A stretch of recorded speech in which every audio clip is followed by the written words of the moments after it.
नमस्कार, स्वागत है आपका एबीपी न्यूज पर। मैं हूं आपके साथ शीरीन और आप देख रहे हैं देश का सबसे विश्वसनीय चुनावी शो ऐलाने जंग। प्रधानमंत्री नरेंद्र मोदी ने कल ही कह दिया था कि तीसरी बार सत्ता में वापसी करेंगे। मोदी ने अब की बार 400 पार का नारा संसद में दिया था और प्रधानमंत्री ने कल ये भी कह दिया था कि अगले कार्यकाल में बड़े फैसले होंगे।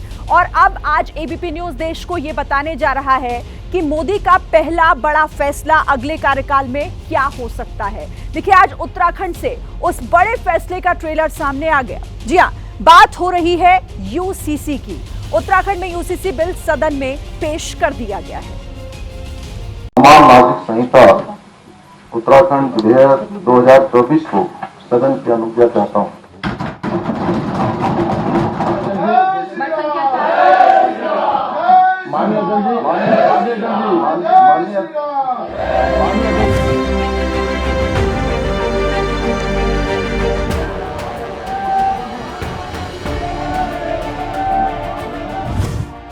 उत्तराखंड विधानसभा में मुख्यमंत्री पुष्कर धामी ने यूसीसी ड्राफ्ट पेश किया तो सदन भारत माता की जय और जय श्री राम के नारों से गूंज उठा। एक देश एक कानून की तरफ बढ़ रहे भारत की ये शुरुआत है। एबीपी न्यूज के पास उत्तराखंड यूनिफॉर्म सिविल कोड की एक्सक्लूसिव कॉपी मौजूद है। सदन में यूसीसी पेश करने के लिए मुख्यमंत्री पुष्कर धामी संविधान की कॉपी लेकर घर से निकले थे। सरकार का दावा है कि इसमें सभी धर्मों का ख्याल रखा गया है, लेकिन कांग्रेस को सरकार के दावे पर यकीन नहीं है और यही वजह रही कि सदन में जब ड्राफ्ट रखा गया तब कांग्रेस के विधायकों ने विरोध किया। एबीपी न्यूज के रिपोर्टर संजय त्रिपाठी ने उत्तराखंड के नेता विपक्ष यशपाल आर्य से बात की और विरोध का कारण पूछा। मुझे क्या लगती है आपको, अगर इस तरह से जल्दबाजी जैसा आप दावा कर रहे हैं, आरोप लगा रहे हैं कि इतनी जल्दबाजी में सरकार, तो फिर उसको जल्दबाजी में प्रयास पास कराने के पीछे क्या कारण हो सकता है? देखिए, सदन की प्रॉपर्टी बन जाती है, ये हाउस की प्रॉपर्टी है। अब अगर पेश होने के बाद हाउस की प्रॉपर्टी बन जाती है, क्या पर्याप्त समय नहीं मिलना चाहिए? क्या उसको हमें अध्ययन करने का अवसर नहीं दिया जाना चाहिए? क्यों आखिर हड़बड़ी में सरकार दिखाई दे रही है? ये हमारे समझ से परे है। और लेकिन इतना जरूर है कि सरकार डरी हुई है। मई 2022 से इस बिल पर उत्तराखंड में काम चल रहा था। करीब 21 महीने तक इस मसौदे पर काम हुआ और अब 2024 के लोकसभा चुनाव से ठीक पहले इसे सदन के पटल पर रखा गया है। एबीपी न्यूज को जो जानकारी मिली है उसके मुताबिक ड्राफ्ट में जो प्रमुख बातें कही गई हैं उसमें लड़कियों की शादी की न्यूनतम उम्र 18 साल तय की गई है। पुरुष महिला को तलाक देने का समान अधिकार होगा। पति पत्नी के जिंदा रहते दूसरी शादी पर रोक। शादी का रजिस्ट्रेशन कराना जरूरी होगा। उत्तराधिकार में लड़कियों को बराबरी का हक दिया जाएगा। अब इस मुद्दे को लेकर माहौल गर्मा गया है। मुस्लिम धर्मगुरु से लेकर मुस्लिम नेता तक सवाल उठा रहे हैं। रिलीजियस फ्रीडम अपने कॉन्स्टिट्यूशन का फंडामेंटल राइट हर सिटीजन का है, तो उसको किस तरीके से ख़त्म किया जा सकता है? और हमारे हिंदू भाइयों के लिए मैरिज एक्ट मौजूद है। इन तमाम कवानीन के होते हुए इस तरीके के यूनिफॉर्म सिविल कोड की ज़रूरत क्या पेश आ गई? वही हमें कुरान में बताया भी गया है। हम वही करते रहेंगे। आप कानून के तय बना लें, हम दूसरे तरीकों से उसको फॉलो करें। हम पर जुल्म होता रहा, हमारी बेटियों को गुमराह किया जाता रहा, हमारी बाकायदा मुसलमानों के खिलाफ मुहिम चलाई गई है। यूसीसी को लेकर सियासत गर्म है तो एबीपी न्यूज के रिपोर्टर वीरेश पांडे ने रांची में लोगों से बात की। उत्तराखंड सरकार जो कानून ला रही है एकदम सही है और ये लागू होना चाहिए, एकदम पूरे देश में लागू होना चाहिए। जो भी भाजपा या एनडीए गठबंधन की जहाँ सरकार हो वहाँ यूसीसी कानून जल्द से जल्द लागू हो ताकि वहाँ के लोगों को इसका लाभ मिल सके। केंद्र में भारतीय जनता पार्टी की सरकार बनी है, उत्तराखंड में भारतीय जनता पार्टी की सरकार बनी है। सभी नागरिक जो हैं वो चाहते हैं कि एक देश एक कानून हो, सारे लोगों के लिए अच्छा हो, बराबर एक समान सबके लिए नियम कानून लागू हो। बस इससे बड़ा बढ़िया क्या चाहिए अब? माना जा रहा है कि उत्तराखंड का ये ड्राफ्ट एक देश एक कानून का ट्रेलर है। चुनाव बाद केंद्र सरकार इस मसौदे को राष्ट्रव्यापी रूप दे सकती है।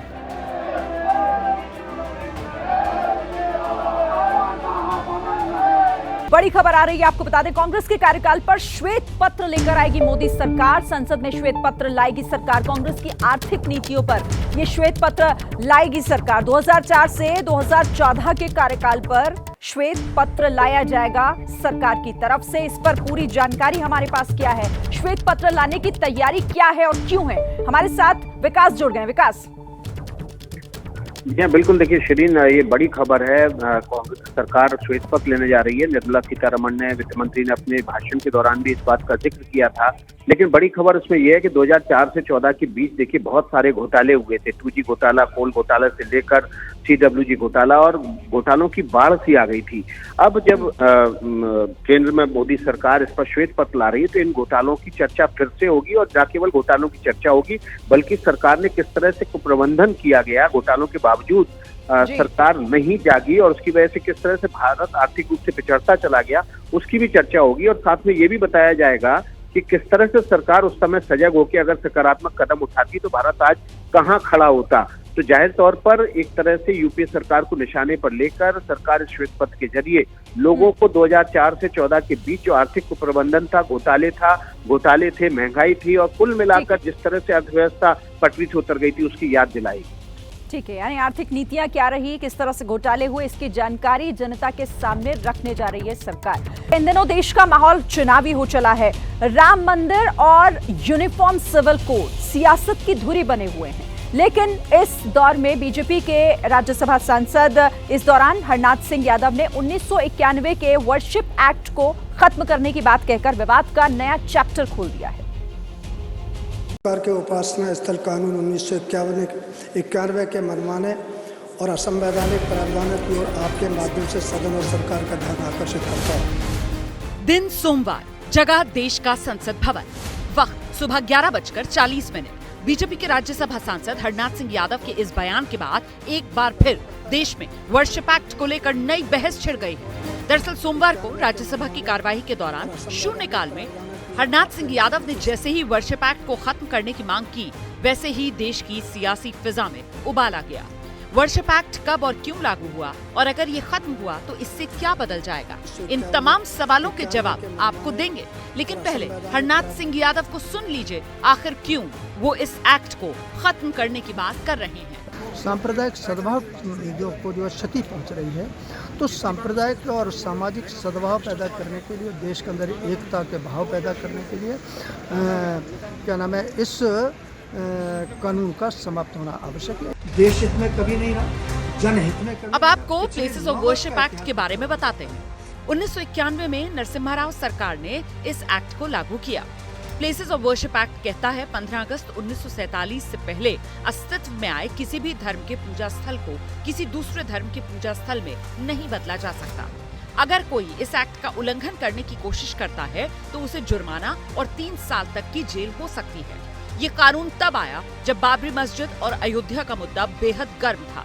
के पूजा स्थलों को लेकर जो भी न्यायालय में वाद लंबित थे, वो केसेस भी इस एक्ट के लागू होने के बाद खत्म हो जाएंगे और उन पर फर्दर कार्रवाई नहीं हो सकती है। और अगर इस दिशा में सरकार कोई कदम उठाती है और इस एक्ट को रिपील किया जाता है तो निश्चित तौर पर ये एक टेक्निकल हर्डल जो आ रहा था इस तरीके के केसेस में, वो टेक्निकल हर्डल अब नहीं रहेगा और इस तरीके के केसेस की सुनवाई कोर्ट में की जा सकती है। हरनाथ सिंह यादव के बयान की सियासी आंच दिल्ली से निकली तो दूर तक पहुंची। ज्ञानवापी के बाद से देश में वर्शिप एक्ट को लेकर एक बार फिर चर्चा तेज है। देश में कुछ ही महीनों बाद लोकसभा के चुनाव हैं। ऐसे में सवाल ये, क्या धार्मिक मुद्दों को हवा देकर बीजेपी चुनावों में ध्रुवीकरण की राजनीति को हवा देना चाह रही है? समझने वाली बात ये भी है कि बीजेपी के एजेंडे में राम मंदिर के बाद मथुरा और काशी सबसे ऊपर है और वर्शिप एक्ट का इन दोनों जगहों से सीधा वास्ता है।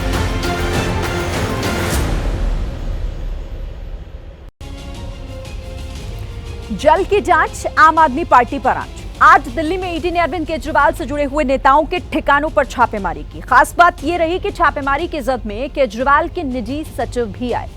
मामला दिल्ली जल बोर्ड में घोटाले का है। आम आदमी पार्टी ईडी पर हमला कर रही है तो बीजेपी करप्शन के आरोपों पर आम आदमी पार्टी को घेर रही है।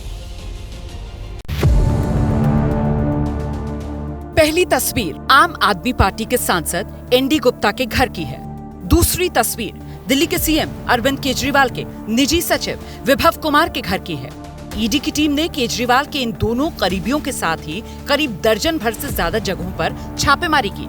इस वक्त हम जहां मौजूद हैं आप देख सकते हैं चंद्रावल वाटर ट्रीटमेंट प्लांट है, जहां पर अरविंद केजरीवाल के निजी सचिव विभव कुमार का यहां पर सरकारी निवास है। आप देख सकते हैं यहां से तकरीबन 400 मीटर अंदर में दाहिनी तरफ उनका यहां पर निवास है और उसके अंदर ईडी की जो टीम है सुबह 7 बजे से तकरीबन 3-4 घंटे का वक्त हो चुका है, लगातार छापे मार रही है। तो यहाँ से अंदर जाने की बिल्कुल परमिशन नहीं है। कई लेयर्स सिक्योरिटी के पर्पज से कई लेयर्स के यहाँ पर बैरिकेड किए गए हैं।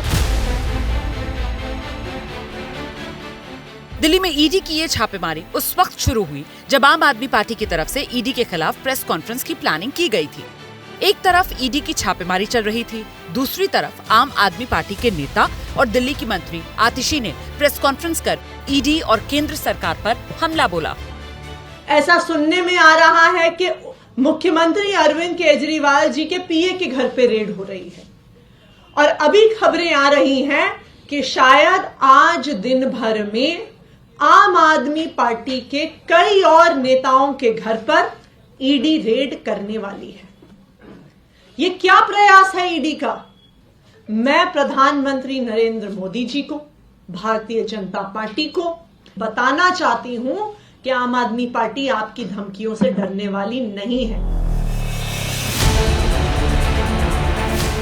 आम आदमी पार्टी कह रही है कि वो डरने वाली नहीं, लेकिन समझने वाली बात यह है कि पार्टी से जुड़े लोगों पर छापेमारी मनी लॉन्ड्रिंग के आरोपों में हो रही है। अब ईडी की छापेमारी सीबीआई के साथ ही विजिलेंस विभाग की तरफ से दर्ज एफआईआर के आधार पर की जा रही है। अब बारी बारी से कथित घोटाले के इन आरोपों को समझते हैं। मुख्यमंत्री अरविंद केजरीवाल के निजी सचिव विभव कुमार को सिविल लाइंस में D2 सरकारी बंगला मिला हुआ है। एबीपी न्यूज़ को मिली जानकारी के मुताबिक इंटरपोल एक्सचेंज के तहत दिल्ली जल बोर्ड का ये आवास उन्हें दिया गया है, जबकि वो सरकारी कर्मचारी नहीं है। ऐसे में इस पूरे मामले में विजिलेंस की जांच भी पहले हो चुकी है। ईडी दिल्ली जल बोर्ड के 2 मामलों की पहले से जांच कर रही है। पहला मामला मैग्नेटिक फ्लो मीटर में वित्तीय गड़बड़ी से जुड़ा है। दूसरा मामला जल बोर्ड के पेमेंट में कथित घोटाले से जुड़ा है। ईडी ने पिछले साल 16 जगहों पर छापेमारी की थी।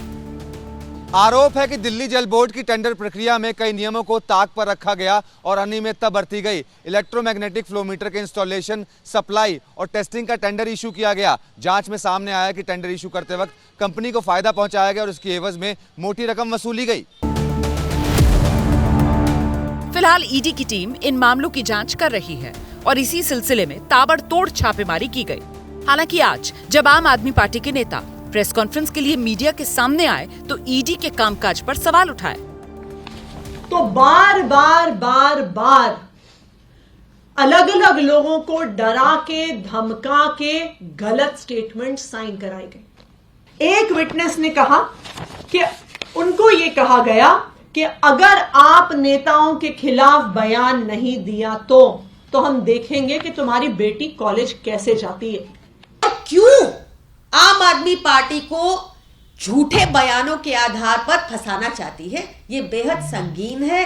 सारा का सारा केस ही फर्जी है। ना इनकी इन्वेस्टिगेशन में कोई दम, ना इनके बयानों में कोई दम, ना आज तक चवन्नी की रिकवरी हुई। बस ईडी का मेन काम रह गया है भाजपा का प्रमुख सहयोगी बनके, अलायंस बनके इलेक्शन के टाइम में एक्टिवेट हो जाना।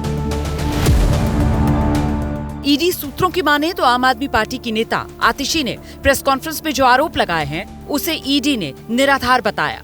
ईडी सूत्रों का कहना है इस मामले में ईडी आतिशी के खिलाफ कानूनी एक्शन की तैयारी में है।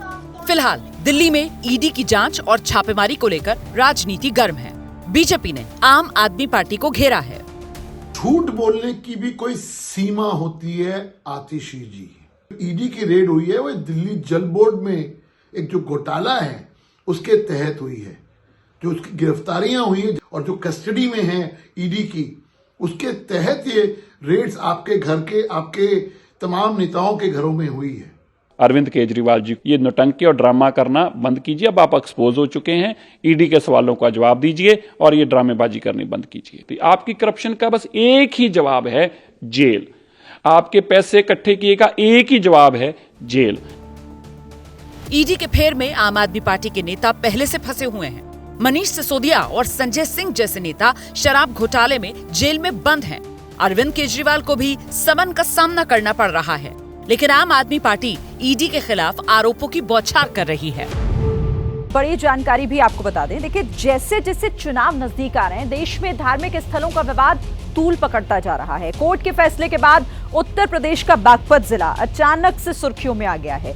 100 बीघा जमीन में जिस गुंबद को मुस्लिम तबका मजार बताता है, उसे हिंदू महाभारत काल का लाक्षागृह बता रहे हैं। बरनावा लाक्षागृह में मैं इस वक्त उसी स्थान पर खड़ा हूं जिसको लेकर विवाद शुरू हुआ था। ये देखिए आप, इस स्थान को जो मुकीम खां हैं 1970 में उन्होंने दावा किया था कि ये बदरुद्दीन की यहां पर दरगाह है और ये जो पूरा इलाका है वो कब्रिस्तान है। अदालत ने ये फैसला दिया कि यहां पर कोई दरगाह नहीं है, यहां पर कोई कब्रिस्तान यहां पर नहीं है, और यहां अगर है तो महाभारत कालीन जो यहां लाक्षागृह है वो यहां पर,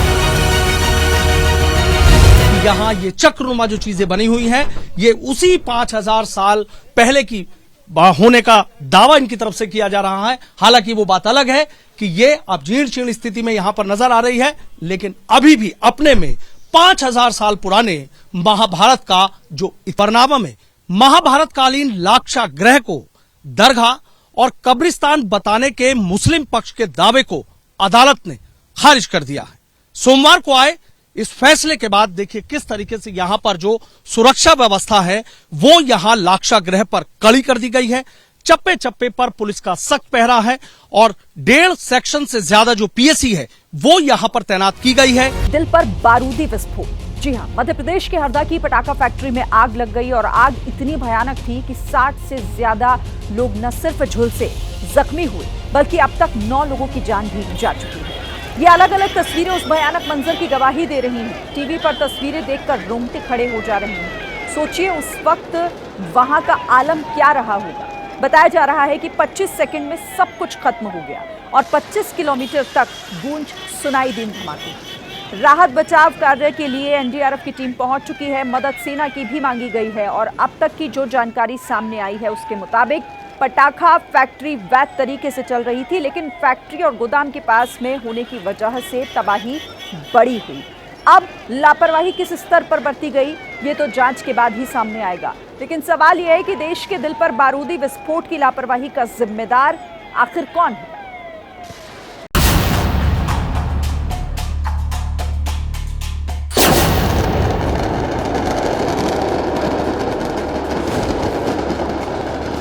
हरदा से आया ये अब तक का सबसे खतरनाक और नजदीक से बनाया गया वीडियो तभी बनाया गया था जब विस्फोट होना शुरू हुआ।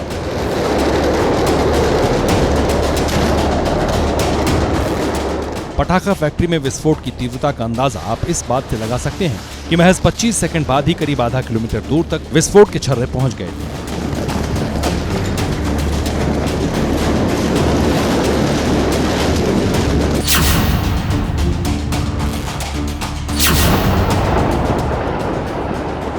हरदा हादसे की ये सबसे पहली तस्वीरों में से एक है। ये तस्वीर तब की है जब पहली बार विस्फोट हुआ और फिर इसके बाद मानो आग का ज्वालामुखी ही फूट गया। महज 16 सेकंड में पूरा का पूरा इलाका भूकंप के झटकों की तरह हिल गया।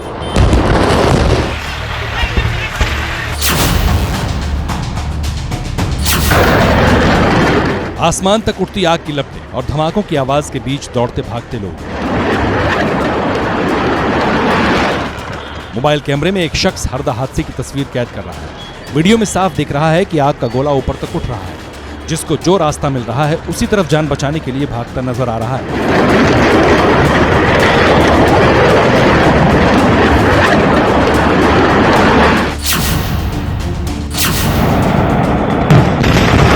हरदा अग्निकांड का ये वीडियो पॉइंट 0 से करीब 500 मीटर की दूरी से बनाया गया है। इस वीडियो में धमाकों का शोर आप सुन सकते हैं। आग का गोला उठता हुआ आसमान में काले धुएं की शक्ल लेता है। धमाकों की आवाज इतनी भयानक थी कि 20 से 25 किलोमीटर की दूरी तक बैठे लोगों को सुनाई दे रहा था।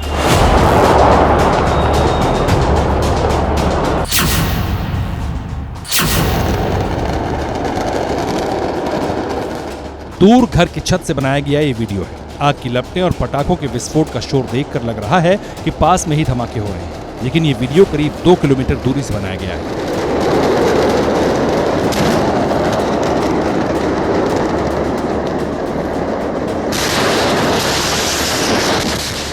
इस वीडियो में पटाखों के विस्फोट के साथ आसमान में आतिशबाजी भी नजर आ रही है।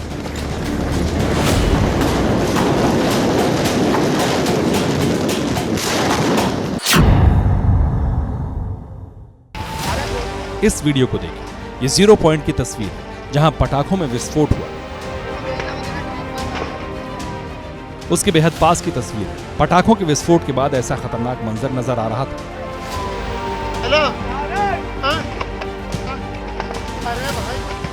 धमाकों की चपेट में आने से बाइकों को नुकसान हुआ। कई लोग खेतों में गंभीर रूप से जख्मी पड़े दिखे।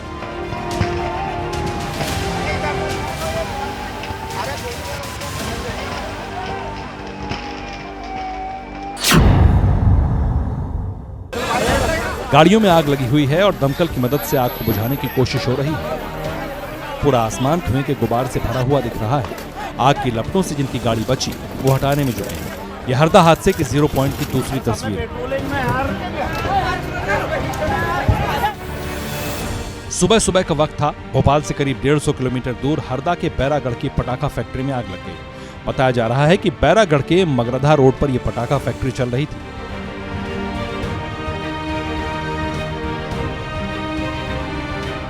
फैक्ट्री करीब 1.5 एकड़ में फैली थी और फैक्ट्री में काम करने वाले करीब 3-4 दर्जन परिवार अस्थायी निर्माण कर यहीं पर रह रहे थे,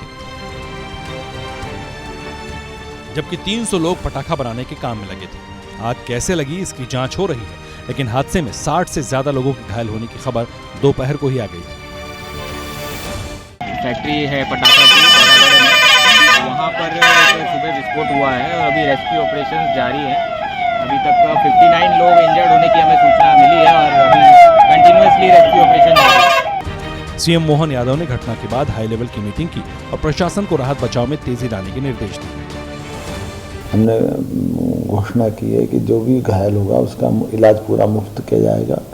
जिनके घर में ये घटना घटी है या जिनकी मृत्यु हुई है उनको परिवार को लगभग 4 लाख रुपए प्रति परिवार उसमें देने की हमने घोषणा की। आग से 100 से ज्यादा घरों को नुकसान हुआ। प्रशासन अभी नुकसान का आकलन करने में जुटा है। पहली कोशिश घायलों को उचित इलाज दिलाने की है और इसके लिए एमपी के बड़े शहरों के अस्पतालों को अलर्ट पर रखा गया है। एबीपी न्यूज को जो जानकारी मिली उसके मुताबिक महीने भर पहले ही फैक्ट्री की जांच हुई है। बावजूद इसके इतना बड़ा हादसा हो गया। करीब 1 किलोमीटर की रेंज में मौजूद लोगों को ईंट पत्थर और बारूद के छर्रों से चोट पहुंची है। बताया जा रहा है कि करीब 20 साल पहले इस पटाखा फैक्ट्री की शुरुआत हुई। एक पुराने हादसे की वजह से फैक्ट्री मालिक जेल जा चुका है। फिलहाल घटना को लेकर जो आशंका जताई जा रही है उसके मुताबिक क्षमता से अधिक बारूद जमा होना एक बड़ी वजह हो सकती है। फैक्ट्री और गोदाम एक ही जगह बना हुआ था, जिसकी वजह से नुकसान बहुत ज्यादा हुआ है। ब्रेकिंग न्यूज बता दें कि मरने वालों की संख्या बढ़ गई है। 10 लोगों की मौत की पुष्टि हो चुकी है और हादसे में 150 लोगों के घायल होने की भी खबर मिल रही है। तो इस वक्त की ये बड़ी खबर, हादसे में मरने वालों का आंकड़ा बढ़ गया है। अब 10 लोगों की मौत की पुष्टि की गई है प्रशासन की तरफ से और साथ ही घायलों का भी आंकड़ा बढ़ा है। इस हादसे में अब तक 150 लोग घायल हुए हैं जिनकी सूचना मिल रही है। हरदा में ग्राउंड जीरो पर हम मौजूद हैं और जहां पर एसडीआरएफ के बाद अब एनडीआरएफ की टीम भी आ चुकी है।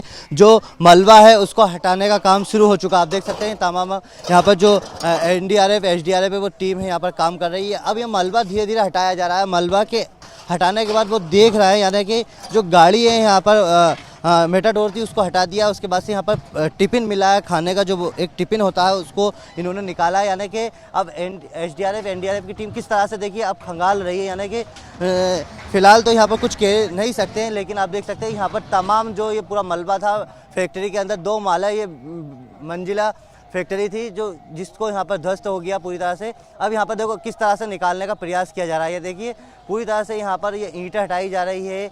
एनडीआरएफ एसडीआरएफ की टीम है जो ग्राउंड जीरो पर एबीपी न्यूज़ मौके पर मौजूद है, दिखा रहा है। ये देखिए किस तरह से कागज़, अब जो एसडीआरएफ एनडीआरएफ की टीम है वो कागज़ निकल रहा है बाहर। यानी कि यहाँ पर कुछ उनको जिस तरह से जो मलबा ये हटाने का प्रयास तो किया जा रहा है, लेकिन इसके नीचे भी बहुत चीज़ें सवाल खड़े कर रहे हैं कि आखिर इसके नीचे क्या होना चाहिए। लेकिन आप देख सकते हैं किस तरह से हाँ ये आप देख सकते हैं बॉडी निकली है, एक एनडीआरएफ ने एक बॉडी निकाली। तो रेस्क्यू ऑपरेशन लगातार जारी और इसी बीच हरदा हादसे के बाद मुख्यमंत्री ने आपात बैठक की और राज्य के सभी डीएम के साथ ये मीटिंग की है। मुख्यमंत्री मोहन यादव ने पटाखा फैक्ट्रियों को लेकर रिपोर्ट सभी से मांगी गई है। जो तमाम पटाखा फैक्ट्रीज हैं उन पर रिपोर्ट मांगी गई है। राज्य के सभी जिला अधिकारियों के साथ मुख्यमंत्री की ये महत्वपूर्ण बैठक। हरदा हादसे के बाद सीएम ने ये इमरजेंसी मीटिंग बुलाई है। और एबीपी न्यूज के संवाददाता नितिन ठाकुर ग्राउंड जीरो पर मौजूद हैं और नितिन ने चश्मदीदों से भी वहां पर बात की और जाना कि हादसा कैसे हुआ और इसका जिम्मेदार कौन है। सबसे बड़ी बात यह है कि ये जो पटाखा फैक्ट्री है इसमें क्या चल रहा था वो हम आपको बता रहे हैं। हमारे तमाम जो एबीपी न्यूज़ के दर्शक हैं उनको हम ये बता रहे हैं, ये रस्सी बम होते हैं। जो रस्सी बम का कारोबार होता है वो मध्य प्रदेश के हरदा में बड़े स्तर पे होता है। ये रस्सी बम आप देख सकते हैं, इसे सुतली बम बोलते हैं। और ये देखिए ये बारूद निकल रहा है, ये मैं आपको दिखाना चाहूँगा कैमरामैन से कहूँगा मोमेंट सर से। ये देखिए किस तरह से बारूद है। इस बारूद को इस रस्सी बम यानी कि बनाकर यहाँ से पूरे मध्य प्रदेश सहित कई राज्यों में सप्लाई किया जाता है। और ये रस्सी बम पूरी तरह से आप देख सकते हैं ज़मीनों पे पड़े हैं। यहाँ पर बड़े स्तर पर रस्सी का आप देख सकते हैं ये एक गोदाम है जहाँ पर रस्सी का जो बोरे होते हैं, जो रस्सी होती है वो रखी हुई है, तो वो जल के खाक हो चुके हैं। और ये जो फैक्ट्री है 2.5 एकड़ के अंदर बताई जा रही है। 2.5 एकड़ के अंदर इस फैक्ट्री को बनाया गया था।